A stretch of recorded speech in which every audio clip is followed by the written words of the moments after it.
For 3 long years, a suffocating silence hung over the land of Israel. Not a single drop of rain had fallen. The once mighty rivers had dwindled to dusty cracks in the earth, and the fields, once green and full of life, were now barren and brown. Hope was drying up just like the land. Why? The people had forgotten the one who gave them life. They had turned their backs on the living God and were bowing down to lifeless idols, chief among them a god called Baal, who they believed controlled the rain and fertility. In the midst of this spiritual drought, God had a man, a prophet named Elijah. He was a rugged, solitary figure, but his heart burned with a passion for God's truth. God sent him on a collision course with the powers of the day. Elijah marched straight to King Ahab, the very man who had led the nation into this mess, and delivered a bold challenge. Gather all of Israel to Mount Carmel, and bring your prophets, the 450 prophets of Baal and the 400 prophets of Asherah who eat at Queen Jezebel's table. Today we're going to settle this once and for all. We're going to see who the real God is.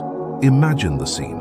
The entire nation gathered on that windswept mountain. On one side, a sea of 850 prophets dressed in their fine robes, confident in their numbers and royal support. On the other side stood one man, Elijah. He looked out at the hesitant, weary crowd, and his voice boomed across the mountainside. How long will you waver between 2 opinions? If the Lord is God, follow him. But if Baal is God, follow him. The people were silent. They were stuck, paralyzed by indecision. They wanted the blessings of God, but were unwilling to let go of the idols of the culture. So Elijah proposed a test, a divine showdown. Here's the deal, he announced. You prophets of Baal, take one bull and I'll take the other. We'll prepare them for sacrifice, lay them on the wood, but we won't light any fire. Then you call on the name of your God, and I will call on the name of the Lord. The God who answers by fire, he is God. The people murmured in agreement. This was something they could understand. A visible, undeniable sign. The stage was set for one of the most dramatic confrontations in history. The prophets of Baal went first. They prepared their bull and began their ritual. From morning until noon, a frantic chorus echoed across Mount Carmel. "O Baal, answer us! O Baal, hear us!" They danced, they chanted, they leaped around their altar in a frenzy. But there was no voice, no answer. The sun climbed higher in the sky, beating down on the silent sacrifice. Elijah, watching this spectacle, couldn't resist a little holy sarcasm. "Shout louder," he taunted them. "Perhaps he's deep in thought, or maybe he's traveling, or perhaps he's asleep and needs to be woken up."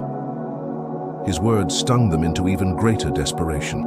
They screamed their prayers, their voices growing hoarse. They began to cut themselves with swords and spears, a grotesque ritual they believed would gain their God's attention. Blood mixed with sweat as they writhed in a desperate, pathetic display. But the sky remained a silent, empty blue. Their God was deaf. Their idol was powerless. Their efforts were utterly futile. The afternoon wore on, and the silence from heaven was deafening. Then it was Elijah's turn. The noise and chaos subsided. A hush fell over the mountain as the lone prophet stepped forward. He didn't build a new flashy altar. Instead, he began to repair the altar of the Lord that had been torn down. He took 12 stones, one for each of the tribes of Israel, reminding the people of their unified identity and covenant with God. He was not just performing a miracle, he was rebuilding a nation's faith from its very foundation. He carefully arranged the wood, placed the sacrifice on top, and then he did something that must have made everyone gasp. He commanded, "Fill 4 large jars with water and pour it on the offering and on the wood." The land was in a severe drought. Water was more precious than gold, yet they obeyed. He said, "Do it again." They did. "Do it a 3rd time." They poured again until the water drenched the sacrifice, soaked the wood, and filled the trench he had dug around the altar. There could be no doubt, no hidden embers, no trickery.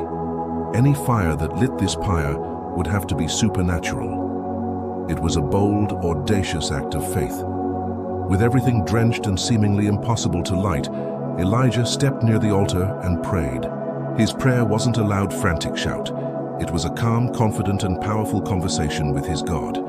He said, "Lord, the God of Abraham, Isaac, and Israel, Let it be known today that you are God in Israel, and that I am your servant, and have done all these things at your command. Answer me, Lord, answer me, so these people will know that you, Lord, are God, and that you are turning their hearts back again." And then it happened, instantly. Fire didn't just flicker, it fell from heaven. A terrifying, glorious column of divine flame consumed everything.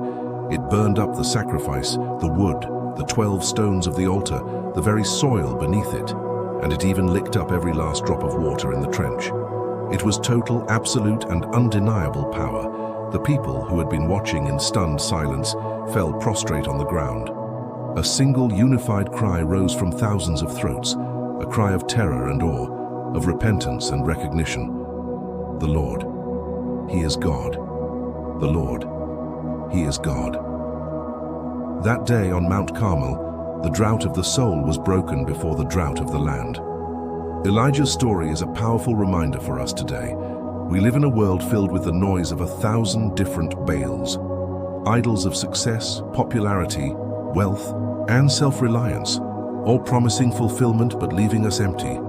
Many of us stand on our own Mount Carmel, a place of decision, wavering between the world's opinion and God's truth. But the lesson is clear. You don't need to shout, strive, or wound yourself to get God's attention. His power is real, present, and unshakable. Sometimes all it takes is one simple, honest prayer of faith, a prayer that says, "Lord, show me you're real." That kind of prayer can still bring the fire of heaven down into your life, burn away the doubt, and turn your heart back to Him. Thank you so much for joining me for this incredible story. If it moved you, please give this video a thumbs up, and don't forget to subscribe and hit that notification bell so you don't miss our next video. We'd love to have you as part of our community. God bless.